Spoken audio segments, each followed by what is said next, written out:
IT stuff though, he's available for all the IT stuff for 3 years. Is that what you were saying? He would, that's not part of his quote, he would Oh. help get all these set I up, see. data, Right, migrate all the data into the new systems, okay, installing the printers on a network where each one can, you have to go directly to the manufacturer for the warranty. yeah, Okay, and it would be next day, it wouldn't be like a mail it in and that somebody would be out within days if there was issues. So you want a motion to go ahead and proceed with Big E minus the color printers and possibly just one printer? That's what I think that's kind of what we're discussing here. Alright, I'll make that motion. Okay, motion's been made, is there support? support. Motion's been made and supported to go with Big E Technologies quote, minus the color printers, plus possibly, another black and white printer. Any further discussion on this? So does just a question, does the security computer have to be an i7? I mean, does it have to be that big or just, Well, he put all three at i7? one of the monitors on here was specific to the security, and it was the first It's one the that says, VGA. the one, yeah, cause you said it only needed 1080 pixels. So the monitor was different, actually was less than what he was, for the other ones. But just listening to what Ginger says, does that, I mean, if she's saying an i7 is big, do we need to go that high for that security? He did, Just a question, I don't know. No, I mean, just a good question, that's what I was thinking. Eric said that he contacted, Dave Frost, who is our security system contractor, and asked what specs he would need. Okay. That he thought would be best, so he did speak with him, Okay. directly, so. Okay. Any further discussion? Cause that has to stay on all the time, right? The one for the security. Yeah, I guess I'm not sure that I probably, but that, once we get the computer in, then Dave Frost is gonna come back free of charge, cause he said he would help us set up, get it set up, so it very well could be, he said we needed a good reliable computer. So, alright, if there's not any further discussion, being that this is a fairly big purchase, I think we'll do roll call vote. We'll start on your side, Dave. Yeah, not only, still the black and white would still be laser jet, is that what we're thinking? Right, I mean, it's a lot faster, otherwise we get, we all agree with that. Yeah, I mean, I guess we're kind of just asking him about what, I mean, I'm sure you could go cheap, but I'd rather see at least a laser jet, but, and I say yes. Marcy, Yes, Joyce, Yes. Todd, Yes. Clark Hubbard, yes, motion passed. So you'll, get with him, I'll contact him, yeah. and I just wanna say thank you to Ginger for reaching out with that information, it was very helpful. I think we've been kicking the can down the road, and, we need to get this going, so I do appreciate it. All right. Next thing was park plan grants. So Todd, I believe he emailed this, or it was in your folders, a resolution of support for the Michigan Township Participating Plan Risk Reduction Program. So they'll award grants for things that they think will potentially prevent claims. So that's why they're willing to help us out here. And security cameras are one of the items, and they'll only do up to $2,500 according to the program details on a security system. Some other things that they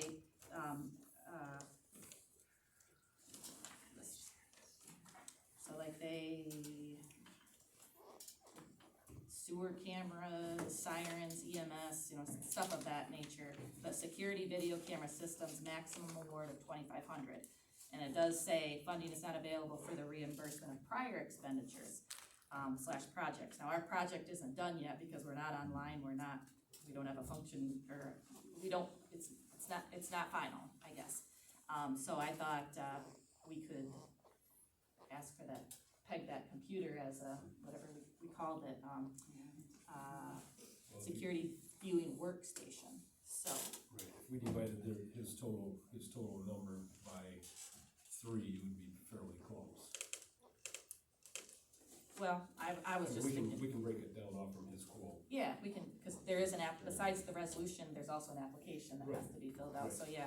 But on your resolution, We have to change the dollar amount. yeah, so the township wishes to apply a risk reduction program to assist in purchasing and funding a security camera system for monitoring buildings, equipment, voting precinct, and whereas the Cato Township Board is seeking a contribution grant in the amount of, I think we changed that to $2,500.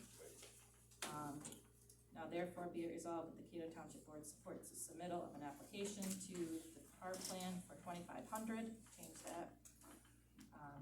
Grant to assist in the funding of the security camera monitoring system. So we'll be looking for a motion, to approve that resolution. You guys should have in front of you with the change to the dollar amount. Anybody So want to? moved.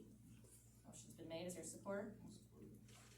Motion's been made and supported, to submit for the PAR plan grant, risk reduction program grant. Any further discussion? Hearing none, all in favor? Aye. Opposed? Motion carries. So hopefully we can get the cost of one of those computers covered with this grant. And there's 2 grant cycles on that program, so if something comes up in the future, the next cycle we could apply again. Yeah, it wasn't bad, a couple months. But the deadline is It's this Friday, week, is yeah. Friday the 15th, so yeah, we'll have to, I guess, make sure we got that all figured out. Okay, next item is newspaper. Really quick on the computers, I guess. Probably gonna, on that with ARPA, I guess we didn't really, I'm assuming they were gonna try to get the grant for the one, but we'll probably need to maybe officially approve that at the next meeting. I forgot that, I had it in my notes, but, cause I don't know that we have enough in our contingency on that. Okay, going into the newspaper, so this is, shortly after, May, the Daily News had reached out to us, about potentially using them, for our public notices. And, we've been kicking the can down the road, and I'd like to get some resolution to that, tonight. One of the main, we did have some citizens also, request that we start using them. And one of the biggest complaints for the Lakeview paper that we currently use was that they don't have, or they're not complying with a recent law where you have to publish your public notices online for free on a website. And at the last meeting, I reported that I did talk to the owner of the Lakeview paper, Jake Kinsey, and he was gonna be checking with the Pioneer group who manages their website about possibly putting public notices on going forward. And I did talk to him about, I stopped in there last week, and he does have a section on his website for public notices. He's still working with the Pioneer to get it set up where he can actually post on there. So if you go to their website, it just says public notices, check back soon. So he was hoping by the end of the week he could have our, I guess the latest one would be our zoning board of appeals hearing, having that in there. So they are in the process of doing that. Just a few comments as I've kind of been trying to research this a little bit, but we do have a unique situation here, as opposed to maybe some of the other townships where we have a hometown newspaper. And going back to at least 2012, I found where we were, previous boards were using both papers, because I found a public notice that was in both the Daily News and the Lakeview area paper. At some point, I'm not sure when, we just switched over to the Lakeview paper. I think we definitely have township residents who subscribe to one or both. I am personally one who subscribes to both. I read the Lakeview paper because it's exclusively on Lakeview and surrounding areas. But it is true, they don't cover a lot of township, they don't cover our meetings. But they are kind of a hub for community events, and I think it's a reasonable expectation that you would expect the township's notices to be in there. I also subscribe to the Daily News, mostly because of their coverage of Montcalm County and our surrounding townships as a whole. It's just a lot of great information to keep up with if you're interested in following that. That's why I subscribe personally to the Daily News. Both of them do have online subscriptions, and soon, the Daily News has always published their public notices online in compliance, and the Lakeview paper is in good faith going to be soon. Pricing wise, it's a little hard to kind of get a comparison, just because I think, looking at column inches, and I think there's some other factors that go in, but I don't know that it's a huge differential, but there probably is a little bit of price variation there. Let's see, what else? So I guess we as a board, knowing that at one point we did do both, knowing that we have people in the township and village who subscribe to one or both, I guess, is there an argument that we go back to putting them in both, is my question. I don't wanna drop weight,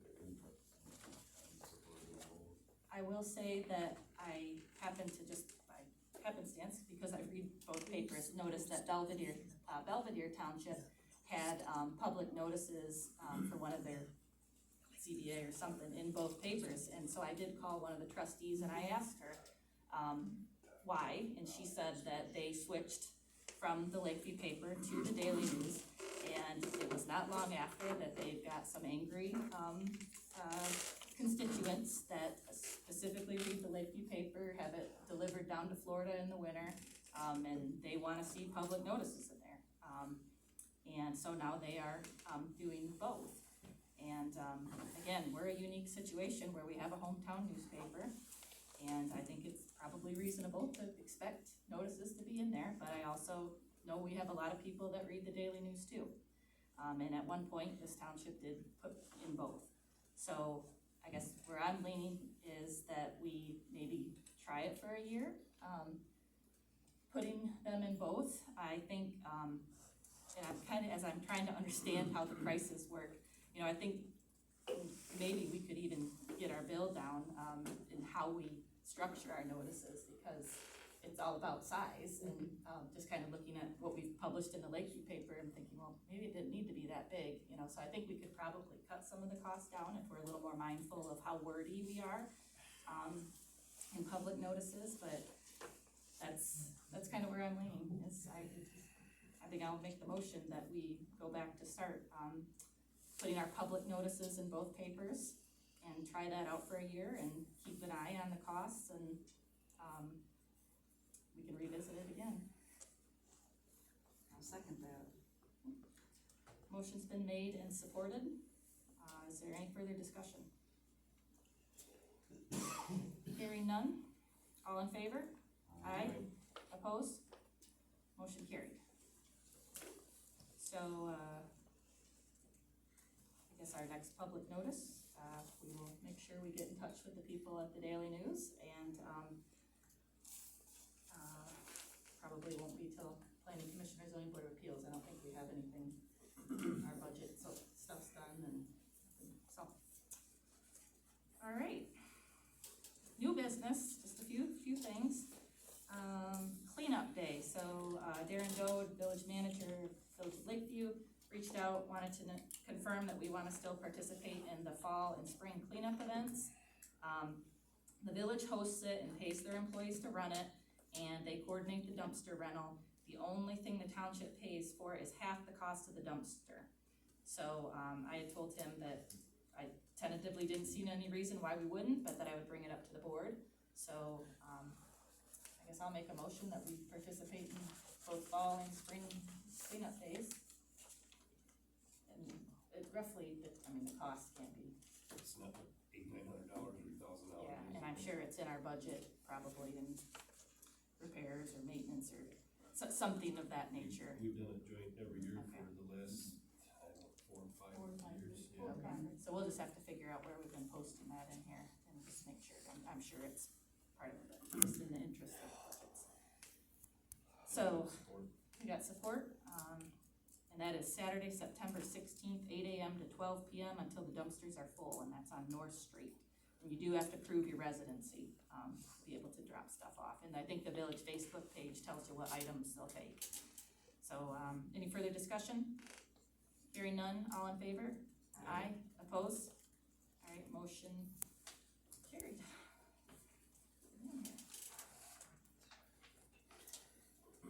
Real quick, so the zoning board of appeals had their first organizational meeting, a few weeks ago, and, so Ginger Imhoff is the alternate, but she is going to plan on being at all the meetings, just, that's her own choice. And she, was coerced, elected, The only woman. to be the secretary. And so we would like to at least compensate her. The members each get $50 for being there, and chair and secretary is supposed to get 75. So since the secretary, would just be Ginger, we would like to pay her, they would like to pay her that $25. And I wanted to make sure the board was good with that. It's all still part of what we would have paid anyway, but, just, that we, I don't know that we need to take a vote on that, but And then when needs to be there, she'd get paid the 75. she would get paid the 75 if she's called up. Yep. Yep. So I guess we can, I'm gonna make a motion to pay Ginger the $25 when she's just acting there as a alternate. Is there support for that? Yes. Okay. Please. All right. Any discussion? Hearing none. All in favor? Aye. Opposed? Motion carried. And then lastly, at our meeting last month, we were trying to figure out what the township has used in the past as far as purchasing dollar thresholds and when we need board approval and so forth. So I got some samples from the MTA. Actually, besides just a purchasing policy, they also had policy for accounts payable and tax disbursements as well, since that's, obviously an outgoing of cash. So you guys should all have copies of this. Pretty standard. Just kind of hit some of the highlights, but let's see. The township clerk shall have the authority to execute purchases of supplies, material, equipment, or services in accordance with this policy. In the absence of the clerk, the township supervisor shall exercise that authority. So there was kind of need to have a backup plan, and in the clerk and the treasurer, we have to try to separate duties as much as possible. So that's why I put supervisor down in case, in case Todd, whatever, couldn't be there, that I would act as a backup. I added this in here just because, with legal services, the township supervisor shall have the authority to incur expenditures for legal services provided by the township's attorney. Such expenditures shall be made in accordance with this policy. If deemed necessary, the township board may authorize other township officials to incur legal expenditures. And I put that there because I think Phil has in the past been able to contact the attorney, and in this case, we're authorizing the assessor too. So, I did wanna put that in there. And then we get down to, the dollar thresholds, and here's where I had blanks filled in. So purchases under X dollars may be made without prior approval by the township board as long as the expenditure does not exceed the applicable budget appropriation.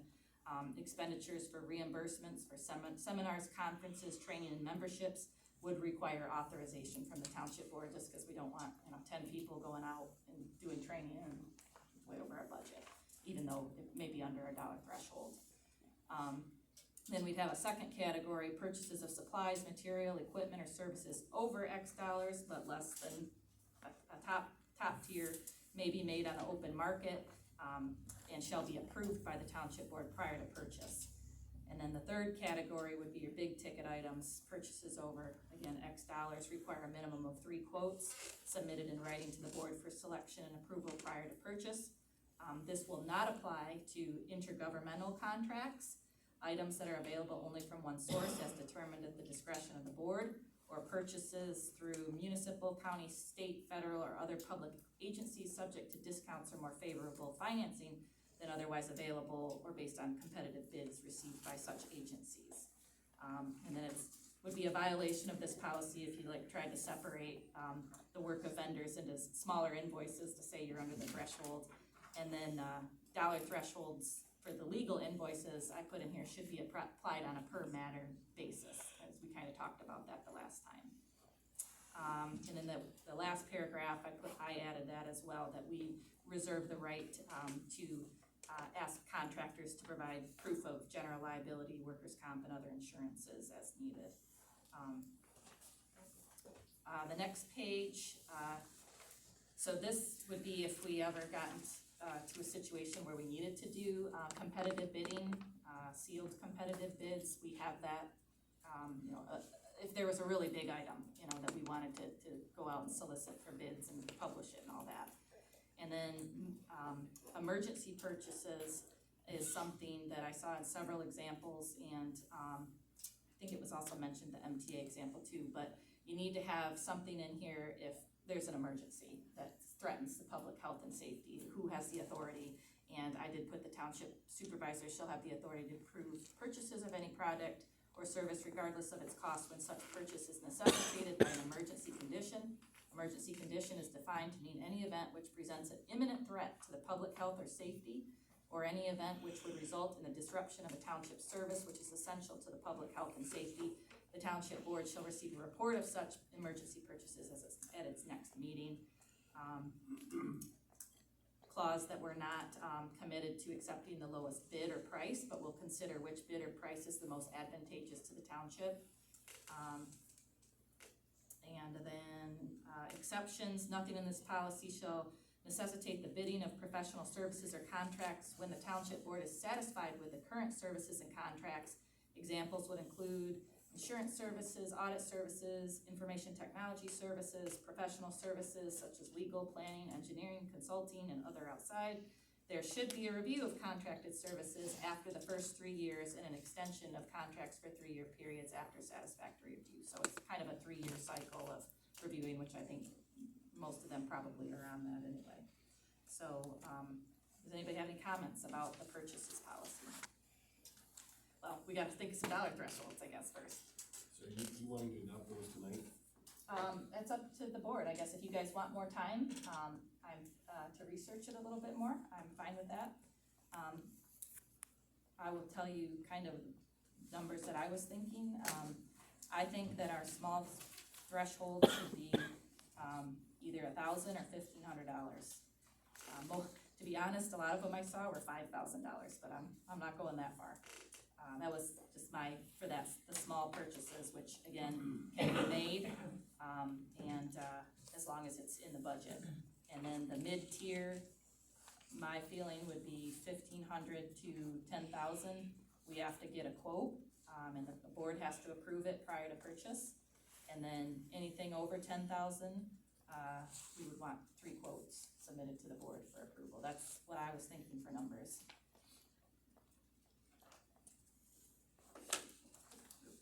So, I just wanna make sure that I understand what you're saying. Purchases under $1,000 may be made without approval from the township board? As long as the expenditure does not exceed the applicable budget appropriation. And then it would get audited by the board of, you can't pay, we won't approve it. The purchase can be made, but the check can't be cut until, So that doesn't make sense then. let's see. So is that I go out and buy a new computer for $900, and then you say, oh, no, you don't need it, so I'm stuck with a bill? I think that's too high. So, let's see. Let me read it again. Purchases under $1,000 may be made without prior approval by the township board as long as the expenditure does not exceed the applicable budget. So we budget for treasurer, a computer, whatever, equipment purchases of $1,000. If you have $1,000 in your budget, then it's basically been approved by the board, and now it's just a matter of the check going out. So if it's in your budget, then, the purchasing would go through Todd. That's kind of the control, is he's the central purchasing. No, go ahead. Well, I was gonna say, that you got 2 different documents here. The accounts payable one is exactly what we do right now. It has we have a limit of 500, we have a limit of 500 on the debit card. Our debit card won't work over $500. Individual charges of Right. 500, yeah. Yep, So and that's pretty much what we already do. in the accounts payable, yeah, there's a few things in there, but yeah. But but to, for Todd to, say they have to, something out to the cemetery and it's $600 and some, if it's in our cemetery budget, he can authorize them to do the work, knowing that there's no reason that the board shouldn't Without approve board that approval. payment, for the check to go out. If it's in the budget, that's the key, it's gotta be in the budget, we have to, that's why we really should be at least looking at this every other month, if not monthly, just keep focusing on, because this is what we've approved to spend for the township. And I think they gave an example of a computer actually in the MTA book, like, if we've budgeted in, the treasurer's department for equipment purchases up to 1,000, that's basically saying you can go do that, but obviously it would have to be ordered through Todd, being that he would be the centralized purchasing manager, I guess, so to speak. I think since we just got this, we haven't really had enough time to digest it, maybe we should table it for the next meeting. Yep, I'm totally fine with that, but think about the dollar thresholds. Yep. And, the accounts payable one, like Todd said, was pretty much what we're already doing. The only questions I had that were highlighted, or I guess I wanted to bring to your attention first. So we talk about, recurring items that can be, paid without, going through the board first, and that would be at the top of page 2. So we had like our recurring monthly payroll and our payroll taxes, that can be paid, and then comes to the board to do a post audit.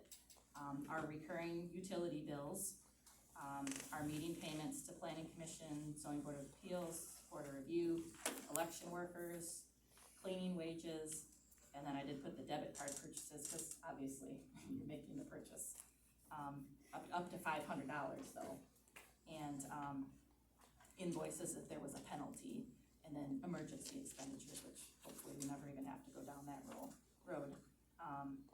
Authorized check signers can only be the clerk and the deputy clerk, treasurer and deputy treasurer. And then we got the check processing. So the way it's supposed to work, right, is the clerk gets all the bills, processes all the accounts payable, gets the check processed and ready, and then once it gets, let's see, clerk to document board authorized. Each check shall be signed by the township clerk to document board authorization of that payment and forwarded to the township treasurer by the next business day following the township board meeting at which they were approved. So technically, you're supposed to bring the checks here unsigned, and once we approve them, aside from things that are recurring, then Joyce actually issues the check. That's your statutory duty of the treasurer, is to actually take the check and disperse it. So technically, only Joyce should be mailing out checks. And I don't, obviously we're a little bit smaller, but I think, it is the treasurer's statutory duty to distribute it. And that's what I have highlighted in yellow, because I wasn't sure. It says the township treasurer or deputy shall verify that the funds are available, sign the check and distributed it, and this is right out of MTA, check shall not be returned to the clerk for distribution. So I think that's one of their checks and balances, is to make sure that, obviously keeping that clerk and treasurer, roles separate. And then also I highlighted under electronic payments, the EFTPS and the Michigan payroll taxes. The MTA, recommends actually that you have a separate payroll bank account, but that's not really feasible for a small township, I don't think. But in their guidance, it says that if we don't have a separate payroll account, then it really should be the treasurer who submits the EFTPS. And I don't know what the issue was with, can you currently submit those, or? I don't know how. Okay, but that was what the MTA recommends as the best practice. I mean, we can ask the auditor's thoughts if it's, it is payroll taxes, it's routine, there's nothing. But yeah, no, I'm totally fine with everybody, reviewing this. We needed to get something in front of our faces, and, hopefully maybe next meeting we can get this stuff approved. The third one, the only question I had is, I think that's all covered by the Michigan Tax Act. Like keeping a separate bank account for tax collection, we already do that. Yeah, I don't, my goal is to have a binder that says policies, and we just keep building into that thing, because when you go read the Michigan Tax Act, it'd be nice if we just, had a short and sweet policy, that it's all right in one binder. And I added that because I think in the accounts payable one, it mentioned the tax disbursements, and I wanted to be clear that that was different. So this again was from the MTA. There's a book, it's called Policy Matters or something, and they got lots of policies on stuff, so. Yeah, let's go ahead and table that then. So, going to the township tax disbursement policy. Yep. So, in the third part, it says, the township treasurer shall provide the township clerk with summaries of tax receipts, copies of all checks. We don't get copies of our checks from the bank. Hold on a second, can you tell me, I'm not finding. Under the third point, tax Nope. account disbursement, Okay, first paragraph. yeah, third line down. Township treasurer shall provide the township clerk with summaries of tax receipts, which I already do that. Okay. I have a receipt book that I give him receipts out of, and it says copies of all checks written from the township, from the tax account. Okay. Those are all, we have copies of those checks, but they stay with my bank account, Okay. because it goes to the auditor that way. So does he need another copy of those checks? I mean, what do you use right now to update QuickBooks? He doesn't have tax account on QuickBooks. No. He doesn't have anything to do with tax account, that is only the treasurer's job. The treasurer So how starts do at you- 0 and it ends at 0. How do you at the end of the year. reconcile your bank accounts? He doesn't, that's The only tax the tax account is only the treasurer's job, it doesn't have anything to do with the clerk. Okay, well, I mean, it's, you still gotta, in QuickBooks record what we take in for taxes. We How do you- reconcile every month. So what do you do to get that in there for property tax? But he doesn't have anything to do with the Right. checks that I I write never from that handle account. Oh, okay, It's a total separate okay, accounting. okay. So to continue, when we do transfers from account to account, so from the tax account to the township account, he gets a receipt for that. Okay, And then from the township account, or from the tax account to the fire, he gets a receipt for that. so he's getting receipts when you do these transfers. Correct. Okay, And then there's a copy of that transfer that goes with my bank statement for the auditor. okay, It says from this account to this account, this much was transferred, and then in this account, it's going from that account into this account. So they're on both sides. okay. Yeah, this wording is all easily modified, so let's, maybe you and I can get together and you can, we can polish that up as to, again, this was just, let's get something in front of our faces and, And then the very next line, it says separate bank accounts for fire tax disbursement. We need to put Hyman Heights Lights in there as well, yep, because we have 4 different accounts.